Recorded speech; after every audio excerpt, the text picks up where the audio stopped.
کوئی توہین اور گستاخی کرتا ہے تو حضرت قائد جمعیت اس کے لیے سیسا پلائی ہوئی دیوار بن جاتے ہیں۔ خانقاہوں، مدارس، مکاتب قرآنیہ اور دین کے جس شعبے کے پیچھے بھی کوئی پڑھتا ہے تو اس کے لیے سب سے پہلی آہنی دیوار وہ حضرت قائد جمعیت مولانا فضل الرحمان کھڑے ہوتے ہیں۔ اور اس سے بڑھ کر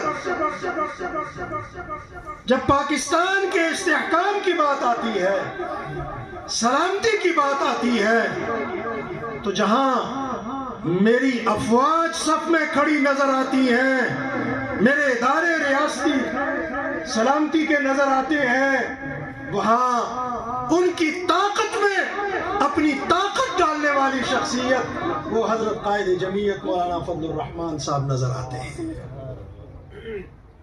کہیں بھی دین دشمن، اسلام دشمن، اللہ اور اس کے حبیب کے دشمن، استحکام پاکستان کے دشمن نظر آئے تو مدارس کا یہ پشتیبان حضرت قائد جمعیت آپ کو نظر آتے ہیں۔ اور قائد جمعیت کے پیچھے کون ہے؟ کون سی طاقت ہے؟ مدارس دینیہ ہیں، مراکز تبلیغ ہیں، خانقاہیں ہیں۔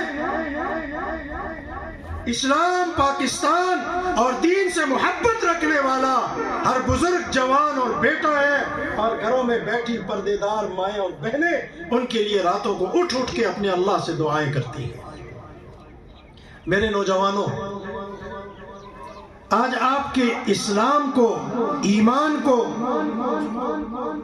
متزلزل کیا جا رہا ہے، آپ سے محمدیت کو چھینا جا رہا ہے۔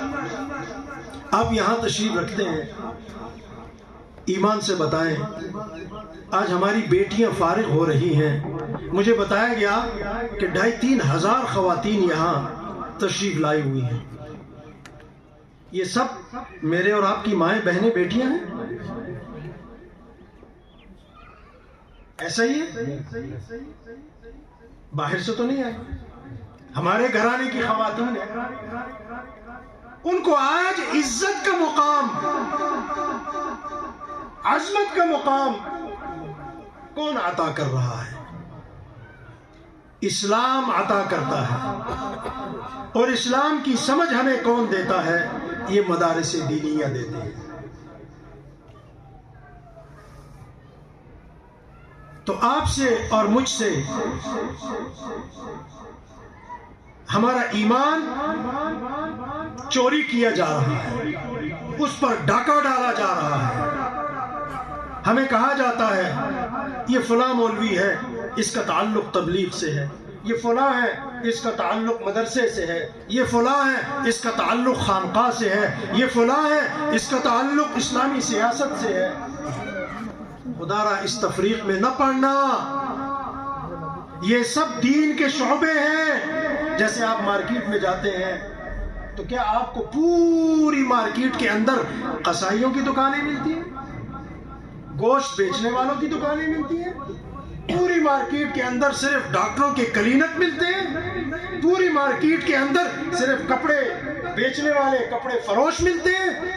بلکہ ایک مارکیٹ میں جب آپ جاتے ہیں تو آپ کو ضرورت کی ہر چیز مختلف دکان میں ملتی ہے کہ نہیں ملتی؟ بالکل اسی طرح دین اسلام یہ بھی ایک گلدستہ ہے، اس میں مختلف رنگ، مختلف خوشبو کے پھول لگے ہوئے ہیں۔ کوئی مدرسے والا پھول ہے، اس کی اپنی خوشبو ہے، کوئی تبلیغ والا پھول ہے، اس کی اپنی خوشبو ہے، کوئی خانقاہ والا پھول ہے، اس کی اپنی خوشبو ہے۔ اور ان سب خوشبوؤں کو سنبھالنے والا، پانی دینے والا کون ہوتا ہے؟ جو اس کی چوکیداری کرتا ہے، اس کی نگہبانی کرتا ہے، اور وہ ہوتا ہے وہ عالم دین جس کو اللہ تبارک و تعالی نے نظام کو سمجھنے کی، نظام کے اندر مکر و فریب کرنے والوں کی مکر و فریب کو سمجھنے کی توفیق بخشی ہوتی ہے۔ اس کو کہتے ہیں اسلامی سیاست کا امام۔ جو مدرسے پر حملہ کرنے والوں کی مکاری کو سمجھتا ہے، خانقاہوں کو مٹانے والوں کی فریب کو سمجھتا ہے، آپ کی میری ماں بہنوں کے سر سے دوپٹے کو کھینچنے والا، آپ کے اور میرے درمیان دوری پیدا کرنے والا، ہمیں اسلام سے دور کرنے والوں کے مکر و فریب کو سمجھتا ہے، اور پھر اس کی ذات پہ مختلف طریقوں سے حملہ آور ہوا جاتا ہے۔ کیوں کہ اگر گلدستے سے آپ ایک پھول کو نکالو گے نا، ایک رنگ کے پھولوں کو، تو گلدستہ کم نظر آتا ہے، اس کے وزن میں فرق آ جاتا ہے، اس کے حجم میں فرق آ جاتا ہے۔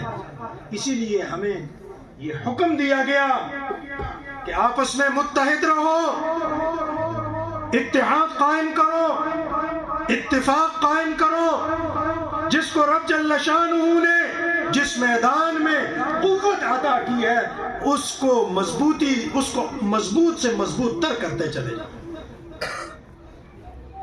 تو مدرسے نے آپ کو یہ نورانی ماحول دیا، مدرسے نے آپ کو قرآن کریم کا حافظ دیا، مدرسے نے آپ کو آپ کے آج کی اس تقریب کے صدر اجلاس، اس ادارے کے محتمم ہمارے مخدوم حضرت مولانا زبیر صاحب، یہ آپ کو مدرسے نے دیے، اور پھر یہ تبلیغ میں گئے، اللہ تعالیٰ نے ان کو دین کا مبلغ بنا دیا۔ مدرسے نے آپ کو وہ شخصیت، وہ عالم، وہ فاضل، وہ بہترین صلاحیتوں کا نوجوان دیا، جس سے آپ نے بخاری شریف پڑھی، اور اس کی آج کی آخری حدیث مبارک اس نوجوان عالم